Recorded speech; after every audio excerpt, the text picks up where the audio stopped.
चलिए, आज की क्लास में फिर से हम सभी लोग देखने वाले हैं, समान ज्ञान का टोटल 30 प्रश्न को देखने वाले हैं। कितना? टोटल 30 प्रश्न को देखने वाले हैं, जो कि काफ़ी इम्पोर्टेंट एंड सिलेक्टेड होने वाला है।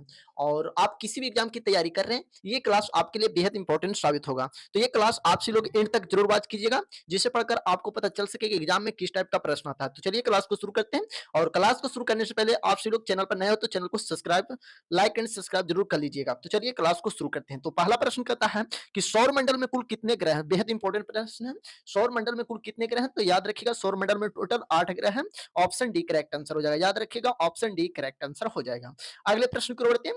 अगला प्रश्न कहता है सौर मंडल की खोज किसने किया था? सौर मंडल की खोज किसने की थी? सब लोग बताने का प्रयास कीजिएगा। तो 2 का सही जवाब हो जाएगा ऑप्शन ए कोपरनिकस ने। ऑप्शन ए करेक्ट आंसर हो जाएगा कोपरनिकस ने। सौर मंडल का खोज किसने किया था? तो कोपरनिकस ने किया था। ऑप्शन ए करेक्ट आंसर हो जाएगा। अगले प्रश्न की ओर बढ़ते हैं। अगला प्रश्न कहता है कि सौर मंडल का जन्मदाता किसे कहा जाता है? बेहद इंपॉर्टेंट प्रश्न है। सौर मंडल का जन्मदाता किसे कहा जाता है? तो याद रखिएगा सूर्य को कहा जाता है। ऑप्शन डी करेक्ट आंसर हो जाएगा। याद रखिएगा ऑप्शन डी करेक्ट आंसर हो जाएगा। अगले प्रश्न को बढ़ते हैं। अगला प्रश्न कहता है कि अंतरिक्ष में कुल कितने तारामंडल है? बेहद इंपॉर्टेंट प्रश्न है। अंतरिक्ष में कुल कितने तारामंडल है? तो याद रखिएगा इसका सही जवाब हो जाएगा ऑप्शन डी 89 तारामंडल है। ऑप्शन डी करेक्ट आंसर हो जाएगा। चलिए बढ़ते हैं अगले प्रश्न की ओर। अगला प्रश्न कहता है कि भारत के कितने राज्यों की सीमा भूटान से लगे हैं? भारत के कितने राज्यों की सीमा भूटान से लगे हुए हैं? तो इसका सही जवाब हो जाएगा ऑप्शन सी 4 राज्यों की सीमा भूटान के साथ लगा हुआ है। ऑप्शन सी करेक्ट आंसर हो जाएगा। याद रखिएगा हमेशा के लिए। चलिए बढ़ते हैं अगले प्रश्न की ओर। अगला प्रश्न कहता है कि भारत में सबसे ज्यादा रबड़ का उत्पादन किस राज्य में होता है? बेहद इंपॉर्टेंट प्रश्न है। भारत में सबसे ज्यादा रबड़ का उत्पादन किस राज्य में होता है? तो याद रखिएगा 6 का सही जवाब हो जाएगा ऑप्शन बी केरल में होता है। ऑप्शन बी करेक्ट आंसर हो जाएगा। याद रखिएगा ऑप्शन बी करेक्ट आंसर हो जाएगा। अगले प्रश्न की ओर बढ़ते हैं। अगला प्रश्न कहता है गन्ना उत्पादन में भारत का विश्व में कौन सा स्थान है? सभी लोग बताने का प्रयास कीजिए। गन्ना उत्पादन में भारत का विश्व में कौन सा स्थान है? तो याद रखिएगा इसका सही जवाब हो जाएगा दूसरा स्थान है। कितना स्थान है? दूसरा स्थान है। ऑप्शन बी करेक्ट आंसर हो जाएगा। याद रखिएगा ऑप्शन बी करेक्ट आंसर हो जाएगा। अगले प्रश्न की ओर बढ़ते हैं। अगला प्रश्न कहता है कि तुलबुल परियोजना किस नदी पर स्थित है? सभी लोग बताने का प्रयास कीजिएगा। तुलबुल परियोजना किस नदी पर स्थित है? तो याद रखिएगा 8 का सही जवाब हो जाएगा ऑप्शन सी झेलम नदी पर है। याद रखिएगा झेलम नदी पर है। ऑप्शन सी करेक्ट आंसर हो जाएगा। याद रखिएगा ऑप्शन सी करेक्ट आंसर हो जाएगा। अगले प्रश्न की ओर बढ़ते हैं। अगला प्रश्न कहता है हीराकुंड जल विद्युत परियोजना किस नदी पर है? बेहद इंपॉर्टेंट प्रश्न है। हीराकुंड जल विद्युत परियोजना किस नदी पर स्थित है? तो याद रखिएगा 9 का सही जवाब हो जाएगा ऑप्शन सी महानदी पर है, उड़ीसा में। ऑप्शन सी करेक्ट आंसर हो जाएगा। याद रखिएगा ऑप्शन सी करेक्ट आंसर हो जाएगा। अगले प्रश्न की ओर बढ़ते हैं। अगला प्रश्न कहता है कि वायुमंडल में सर्वाधिक कौन सी गैस मिलती है? बेहद इंपॉर्टेंट प्रश्न है। वायुमंडल में सर्वाधिक कौन सी गैस मिलती है? तो इसका सही जवाब हो जाएगा ऑप्शन ए नाइट्रोजन मिलती है। ऑप्शन ए करेक्ट आंसर हो जाएगा। याद रखिएगा ऑप्शन ए करेक्ट आंसर हो जाएगा।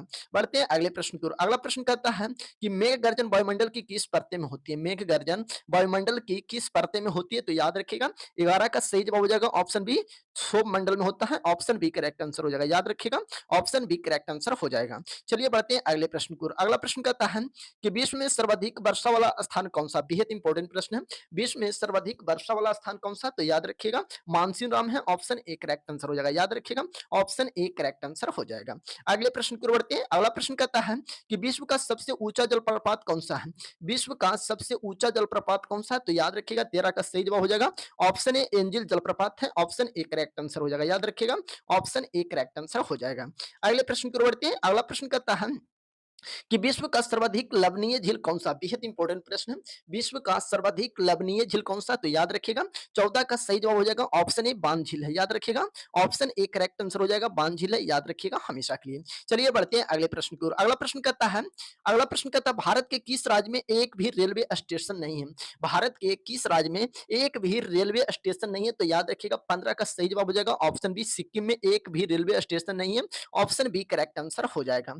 चलिए बढ़ते हैं अगले प्रश्न की ओर। अगला प्रश्न कहता है किस जीव के पास आंख नहीं होता? किस जीव के पास आंख नहीं होता? तो याद रखिएगा केचुआ में। ऑप्शन बी करेक्ट आंसर हो जाएगा। केचुआ में। ऑप्शन बी करेक्ट आंसर हो जाएगा। याद रखिएगा हमेशा के लिए। बढ़ते हैं अगले प्रश्न की ओर। अगला प्रश्न कहता है अशोक चक्र में कितनी तिलियां होती है? सभी लोग बताने का प्रयास कीजिएगा। अशोक चक्र में कितनी तिलियां होती है? तो याद रखिएगा 24 तिलियां होती हैं। ऑप्शन सी करेक्ट आंसर हो जाएगा। 24 तिलियां होती है। ऑप्शन सी करेक्ट आंसर हो जाएगा। अगले प्रश्न की ओर बढ़ते हैं। अगला प्रश्न कहता है कि ऐसा कौन सा जीव है जो भारत का राष्ट्रीय पक्षी है? ऐसा कौन-सा जीव है जो भारत का राष्ट्रीय पक्षी है? तो याद रखिएगा मोर भारत का राष्ट्रीय पक्षी है। ऑप्शन डी करेक्ट आंसर हो जाएगा। याद रखिएगा ऑप्शन डी करेक्ट आंसर हो जाएगा। अगले प्रश्न की ओर बढ़ते हैं। अगला प्रश्न कहता है कि हवाई जहाज के टायर में कौन-सी गैस भरी जाती है? बेहद इंपॉर्टेंट प्रश्न है। हवाई जहाज के टायर में कौन-सी गैस भरी जाती है? तो याद रखिएगा हीलियम गैस भरी जाती है।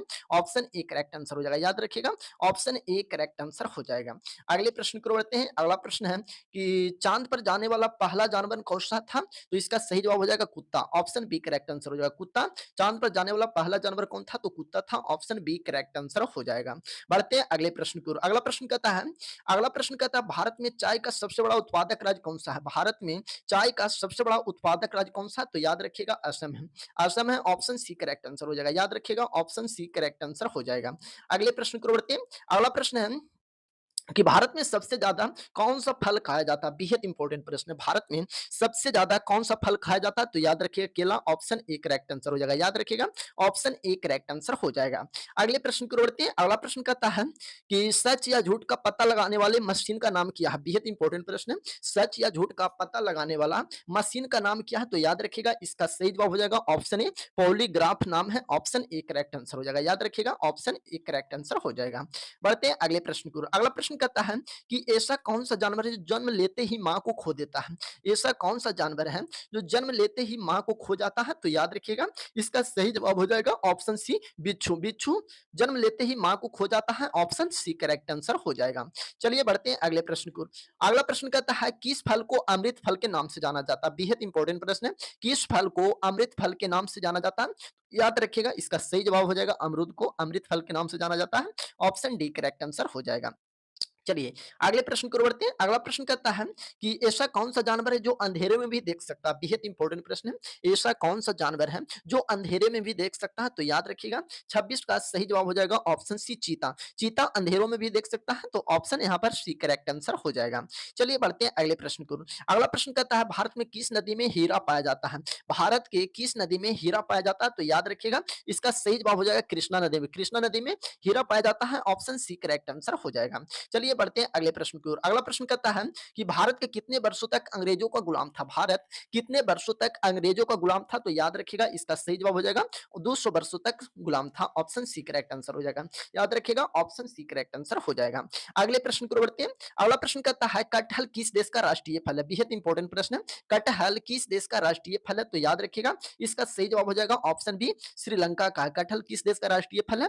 तो श्रीलंका का है। ऑप्शन बी करेक्ट आंसर हो जाएगा। चलिए बढ़ते हैं अगले प्रश्न की ओर। अगला प्रश्न कहता है कि ऐसा कौन-सा जानवर है जो अंधेरे में भी देख सकता है? तो याद रखिएगा इसका सही जवाब हो जाएगा ऑप्शन सी चीता है। याद रखिएगा ऑप्शन सी करेक्ट आंसर हो जाएगा। तो ये था समान ज्ञान का टोटल 30 प्रश्न। तो आप सभी लोग 30 में कितना सही किए हैं इसका जवाब कमेंट बॉक्स में आप सभी को बताना है। कमेंट बॉक्स में आप सभी लोग बताइएगा कि 30 में आप सभी लोग कितना सही किए हैं। तो चलिए फिर मिलते हैं अगले क्लास में। तब तक के लिए जय हिंद, जय भारत।